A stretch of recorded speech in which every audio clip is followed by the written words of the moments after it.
The house had a way of holding its breath in the early afternoons. Sunlight filtered through the thin curtains, turning dust into something almost beautiful as it drifted lazily above the wooden floor.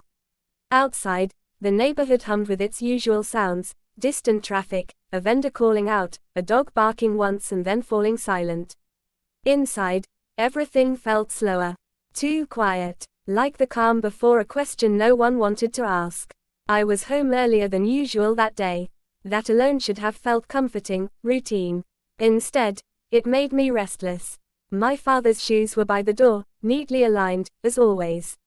His jacket hung on the back of the chair, the faint scent of his cologne lingering in the air, warm, familiar, grounding. He was supposed to be at work until evening. He always was. And yet, here he was. Or at least, he had been. I called out once, softly. "Dad." No answer. The kitchen told part of the story. 2 cups sat on the counter, not one. Steam still curled lazily from dark coffee, untouched for a few minutes at most. 1 cup was my father's, same chipped rim, same habit of filling it too full. The other was unfamiliar, newer, cleaner, almost careful. A guest. My chest tightened slightly, though I couldn't say why. Then I heard it. Laughter. Low. Brief. Controlled. As if someone had remembered too late that they weren't alone in the house. It came from the guest room. That room was rarely used. It held old furniture, spare bedding, memories no one revisited unless they had to. My father never took his coffee there. Never. I stood still, fingers curling slowly at my side. Don't overthink this, I told myself. It's probably nothing, but curiosity has a sound, and it echoed louder than reason. As I moved down the hallway, the air felt different, thicker, warmer. The door to the guest room wasn't fully closed. Just enough space for light to spill out in a narrow line across the floor. Through it, I recognized the voice immediately. My father's friend. He had been around for as long as I could remember. Sunday visits, long conversations, comfortable silences. A man who knew where everything was in our house without asking. A man who stayed a little too late, laughed a little too easily. I had never questioned it. Until now. I paused, my heart beating faster than it should have. I didn't want to listen. I didn't want to see. But something held me there, an unnameable pull, equal parts fear and fascination. There was nothing obviously wrong. No raised voices, no scandal in plain sight. Just 2 men, coffee cups close together, bodies angled inward, a silence that felt intimate. And then my father said his name. Softly, not the way he said it in public. Not the way I had ever heard before. I swallowed hard, my thoughts spiraling. How long has this been happening? What am I not supposed to notice? And what happens now that I have? I stepped back before they could see me. But the question stayed with me, heavy and unresolved. Once you notice something like that, can you ever unsee it? That afternoon blurred into evening, and I tried to let routine do what it always did, smooth the sharp edges of thought. I retreated to my room, headphones on, pretending the steady rhythm of music could drown out questions that kept resurfacing. Outside, clouds gathered without urgency, the sky dimming into a soft gray that pressed against the windows. It felt like the world was pausing, waiting for something to happen. I checked the time. Too early for dinner. Too late to pretend nothing was off. When I stepped out again, the house had changed. Not in any obvious way. The furniture was where it always was. The clock ticked steadily in the living room. But there was a hum beneath it all, an awareness that made me hyperconscious of every sound. Footsteps. A throat clearing. The quiet clink of ceramic. They were still in the guest room. I hadn't meant to notice how long they'd been there, but I did. I lingered near the kitchen, opening the fridge without needing anything, letting the cool air wash over my face. The coffee cups were gone now, rinsed and placed carefully on the drying rack. My father was methodical like that, always tidying as if order itself could keep secrets safe. I leaned against the counter and listened. Muted conversation drifted down the hall, low, indistinct, punctuated by pauses that felt deliberate. I caught my father's voice, steady but softer than usual. Then his friend's, deeper, carrying a warmth that made my stomach tighten for reasons I didn't fully understand. I hated that part of myself in that moment. The part that was curious. The part that leaned in instead of backing away. You're an adult, I reminded myself. You don't need to eavesdrop. But adulthood hadn't prepared me for this. The guest room door opened suddenly. I jumped, turning too quickly, nearly knocking over a chair. My father's friend stepped into the hallway, sleeves rolled up, hair slightly mussed in a way I'd never seen before. He froze when he saw me, surprise flickering across his face before something else replaced it, calculation, maybe. Or caution. Oh, he said, smiling a little too quickly. Didn't know you were home.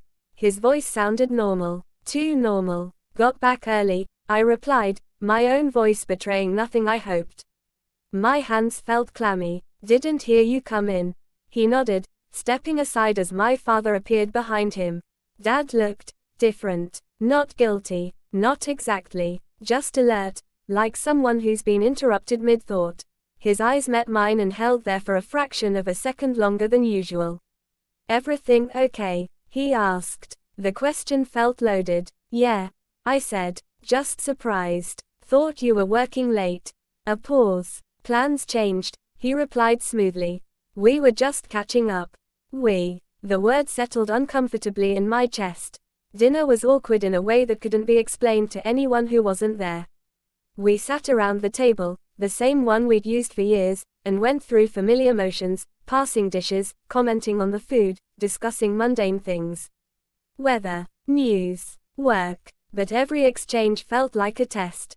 I watched their body language more than I listened to their words. How my father leaned back when his friend spoke. How their eyes met and slid away. How silence between them didn't feel empty, but full, crowded with something unspoken. I wondered if they knew I was watching. At one point, my father's friend laughed, a quiet sound that made my father smile without thinking. It wasn't a big smile. Just a soft curve of the lips. But it was intimate in a way that made my chest ache unexpectedly. I looked down at my plate. This is none of your business, I told myself again. People are allowed to have private lives. But when it's your father, privacy feels different. He had always been solid. Predictable. The axis around which everything else turned. Seeing him like this, subtly off balance, was unsettling. After dinner, his friend lingered.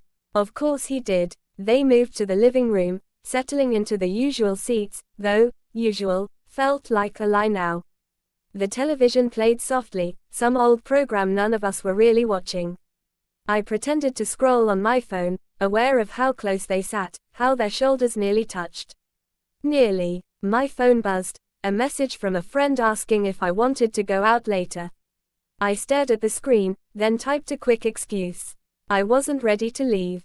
Not yet. Something in me needed to see this through, even if I didn't know what this was. The rain started suddenly, tapping against the windows with growing insistence. Thunder followed in the distance, low and rolling. The lights flickered once, twice, before stabilizing. My father stood. I'll check the breaker, he said automatically. I'll help, his friend replied, rising too quickly, like he'd been waiting for an excuse. They disappeared down the hallway together. I stayed where I was, heart pounding. The television murmured on, ignored. Minutes passed. Then more. The storm intensified, rain drumming harder, the wind rattling the glass. I muted the TV and listened. The house creaked softly, settling under the pressure of the weather. And beneath it all, something else. A sound. Not laughter this time. Not conversation. Just a quiet murmur, too low to distinguish words. Followed by a pause so thick it made my skin prickle. I stood slowly, every instinct screaming at me to stop. Don't do this, a voice inside warned. You don't actually want to know. But my feet carried me forward anyway, each step deliberate, cautious. The hallway felt longer than it ever had, the carpet muffling my movement. Light spilled from the guest room again, brighter now, warmer. The door was closed. Not all the way, just enough. I didn't look inside. I couldn't. But I heard my father say his friend's name again. Even softer than before. And in that moment, standing there with my breath caught in my throat, I realized this wasn't a single strange afternoon. It was a pattern, a history. Something that had existed quietly alongside my life, unseen, until now. My phone vibrated in my pocket, startling me back into myself. I stepped away quickly, retreating to my room as if I'd been burned. I sat on the edge of my bed, hands shaking slightly. Questions raced through my mind, colliding, overlapping. How long? Does anyone else know? What does this mean for them, for me? The storm raged outside, relentless, mirroring the chaos I felt inside my own chest. And the worst part, the part one didn't want to admit even to myself, wasn't shock or anger. It was the unsettling pull of understanding. Because once you start to see the truth, even in fragments, you can't help but wonder how deep it really goes, and what it will demand of you next. I lay on my back, staring at the faint glow of streetlight bleeding through the curtains, listening to the storm slowly unravel itself outside. The rain softened to a whisper, then stopped altogether, leaving behind a charged silence that felt heavier than the noise had been. Every creak of the house sounded intentional, like a message meant only for me. I kept replaying the sound of my father's voice in my head. Not the words, just the way he'd said his name. Soft, unguarded. I turned onto my side, pressing my pillow against my chest, as if that might quiet the restless thudding of my heart. You're imagining things, I told myself. You're projecting. But the thought rang hollow. Too many details lined up now, forming a picture I couldn't unsee. A floorboard creaked down the hall. I froze. Another step followed, slow and careful. Then the faint click of a door opening. I checked the time on my phone. Past midnight. Curiosity stirred again, sharper this time, edged with something dangerously close to dread. I stayed still, listening. The house breathed around me, familiar yet suddenly foreign. Whoever was awake moved quietly, deliberately, as if trying not to be noticed. The guest room door closed. My pulse spiked. I sat up, heart hammering. Every sensible part of me screamed to stay put, to mind my own business, to let adults live whatever complicated lives they chose. But another part, the part that felt betrayed by omission, by silence, needed answers. I slipped out of bed. The hallway was dim, lit only by the small nightlight near the bathroom. Shadows stretched and warped along the walls, making the space feel narrower than usual. I moved slowly, barefoot, each step measured. My breath sounded too loud in my ears. As I neared the guest room, I stopped. Voices drifted through the door. Low, intimate. Can't keep doing this forever, my father said. The words hit me harder than I expected. I leaned against the wall, steadying myself, my stomach twisting. I know, his friend replied. There was a pause, then a sigh. But I didn't expect him to be home. Neither had I. Guilt flared, sharp, unwelcome. I hadn't meant to become part of this, hadn't meant to overhear truths that clearly weren't meant for me. Yet here I was, caught between the roles of son and witness, unsure which one hurt more. You think he suspects? My father asked. Silence stretched, thick and uncomfortable.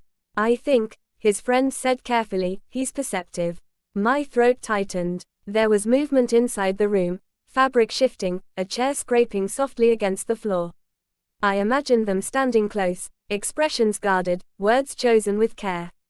The image felt intrusive, intimate in a way that made my chest ache.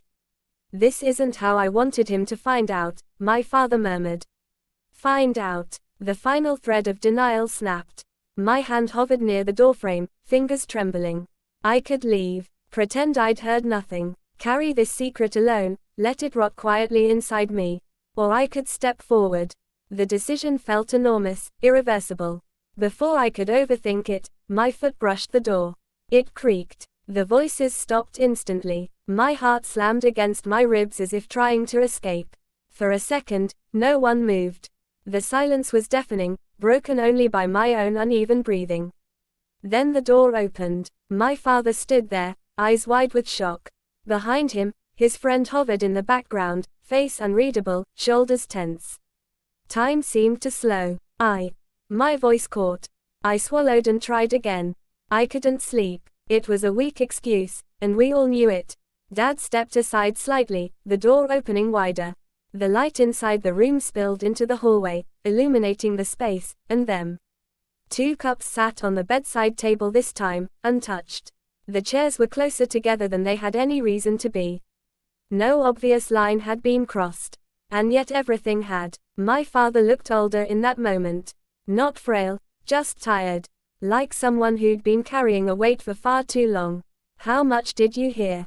he asked quietly. The question wasn't angry. It was afraid. I hesitated. Every instinct urged me to lie, to protect him, to protect myself. But the truth was already lodged between us, heavy and undeniable. "Enough," I said. His friend shifted, glancing between us. "Maybe I should go," he offered, though he didn't move. "No," my father said quickly, then paused, reconsidering. "I don't know." The uncertainty in his voice unsettled me more than any confession could have. I took a step forward, crossing the threshold without fully realizing it. The room smelled faintly of coffee and something warmer, familiar, yet newly charged with meaning. "How long?" I asked. Dad closed his eyes briefly, as if bracing himself. "Longer than I planned," he admitted. That wasn't an answer. Not really. My chest tightened, emotions colliding, confusion, hurt, something dangerously close to empathy. I'd never thought about my father as someone with secrets like this. Desires he kept hidden, fears he carried alone. "I didn't mean for you to find out like this," he said softly. "I didn't mean to find out at all," I replied, then immediately regretted the edge in my tone. Silence fell again, heavy and fragile. His friend finally spoke. "Your father didn't do anything wrong," he said gently. "None of this changes how he feels about you." I looked at him then, really looked.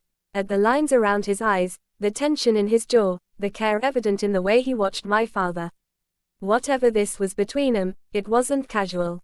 It wasn't careless. That realization scared me more than anything else. Because it meant this wasn't going away. "I need some air," I said suddenly, backing toward the door. The walls felt too close, the room too full. "I just need time." My father nodded, relief and sadness warring on his face. "Take all the time you need." I retreated down the hall, heart pounding, thoughts spiraling.